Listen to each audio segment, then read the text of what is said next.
आपका स्वागत है मिस्टिकल चर्चा में। आज हम बात करने वाले हैं सदाशिव और शंकर भगवान के बीच में क्या अंतर है।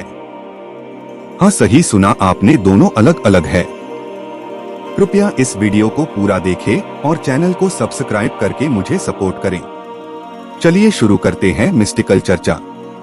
बड़े होते हुए हमने भगवान शिव की कई कहानियां सुनी हैं। हम उनकी पूजा या तो लिंग के रूप में और या तो फिर इंसानी रूप में करते हैं, लेकिन इन दोनों के बीच में फर्क है। लिंग यानी निराकार भगवान शिव है, जबकि देवदूत देवता शंकर कहलाते हैं। आपने शिवलिंग को देखा होगा या किसी कारणवश उसकी पूजा भी की होगी, लेकिन क्या आपने इसे समझने की कोशिश की है? हम जिस अंडाकार आकार के शिवलिंग की पूजा करते हैं, उसका बहुत गहरा अर्थ है। निस्संदेह शिव सर्वोच्च आत्मा परमात्मा है। भगवान शिव के कारण ही ब्रह्मांड की शुरुआत हुई या अस्तित्व में आया। अंडाकार आकृति ईश्वर की निराकारता का संकेत देती है। यह ऊर्जा ही है। लिंग के रूप में शिव का चित्रण इसके निराकार स्वरूप का प्रतीक है। एक त्रिपुंड आम तौर पर एक शिवलिंग को सुशोभित करता है। त्रिपुंड शिव त्रिनेत्र, त्रिलोकनाथ और त्रिकालदर्शी की तीन विशेषताओं का प्रतीक है। दूसरे शब्दों में यह त्रिमूर्ति ब्रह्मा, विष्णु और शंकर को संदर्भित करता है। भगवान शंकर का एक बहुत ही विशिष्ट मानवीय रूप है। उनका रूप ब्रह्मांड में सबसे सुंदर भौतिक रूप माना जाता है। भगवान शंकर अपनी पत्नी पार्वती के साथ पृथ्वी पर कैलाश में रहते हैं। उन्हें लंबे बालों में चित्रित किया गया है, जो उनके तपस्वी दिनों का संकेत है। उनके गले में एक बड़ा सा सांप लिपटा हुआ है, जो डर पर भगवान शंकर के प्रभुत्व को दर्शाता है। उनके बगल में रखा गया त्रिशूल तीनों लोकों पर उनकी शक्ति का प्रतीक है। वह आमतौर पर जानवरों की खाल पहनते हैं। उनके उलझे हुए बालों या जटा पर एक अर्धचंद्राकार चंद्रमा है। डमरू ब्रह्मांड के अद्वैत सार का प्रतीक है। डमरू भगवान शंकर के गीत बनाते समय कई भारतीय गीतकार उपयोग करते हैं। वह पवित्र गंगा को भी अपने सिर में रखते हैं।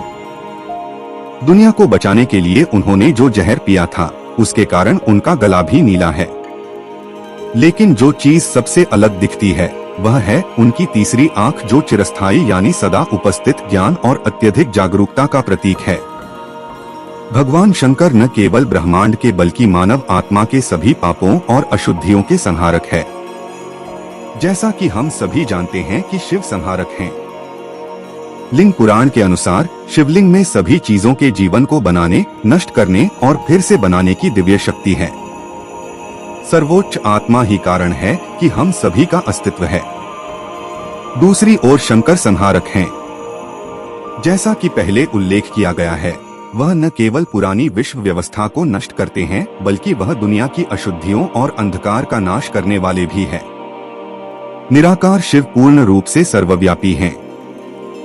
शिव की कोई पहचान नहीं है, वह एक सार है और उसमें पूरी दुनिया शामिल है। शिव के लिए अच्छा या बुरा, दोस्त या दुश्मन, ईमानदारी या झूठ जैसी कोई चीज नहीं है। सब उनसे शुरू हुआ और अंत में शंकर सहित जो आमतौर पर अंत के लिए जिम्मेदार होते हैं, सब कुछ उनके साथ शिव में विलीन हो जाएगा। सृष्टि की कहानियों में ब्रह्मा और विष्णु की जड़ों का उल्लेख शाश्वत निराकार शिव से है। एक रचना कथा के अनुसार शिव ब्रह्मा और विष्णु के सामने एक विशाल लिंग के रूप में प्रकट हुए, जिसका कोई अंत नहीं था और कोई शुरुआत नहीं थी। ऊर्जा के इस शाश्वत स्तंभ ने ब्रह्मा को जीवन को स्थापित करने का कार्य सौंपा, जैसा कि हम जानते हैं। मनुष्य को ब्रह्मा ने बनाया था। जबकि वह अपने डिजाइनों से बहुत प्रसन्न थे, उन्होंने महसूस किया कि कुछ कमी थी और प्रजनन का कोई साधन नहीं था।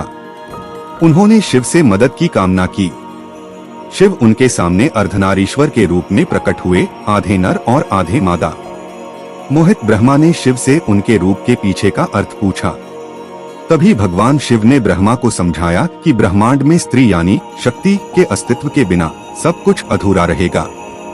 शक्ति वह शक्ति है जो उन्हें शिव बनाती है, परम भगवान। शक्ति की श्रेष्ठता सुनकर ब्रह्मा ने शक्ति से उनकी मदद करने को कहा। लक्ष्मी विष्णु की पत्नी और सरस्वती ब्रह्मा की पत्नी शिव से शक्ति के एक बहुत ही दर्दनाक अलगाव में प्रकट हुए। तब शक्ति ब्रह्मांड की सुंदरता बन गई, जिन्हें प्रकृति कहा गया। लेकिन ऐसा करते हुए उन्होंने अपने दूसरे आधे हिस्से को अराजकता की स्थिति में छोड़ दिया।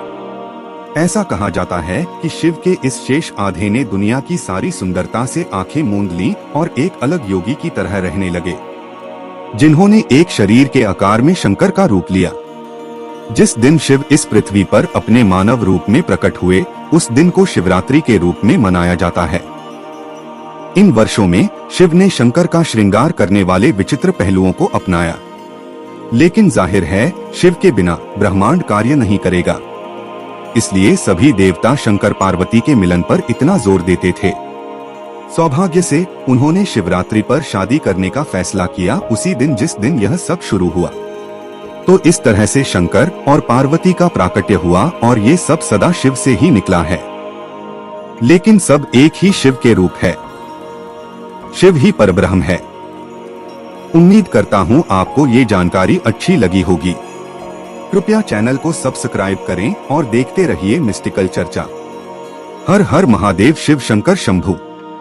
धन्यवाद।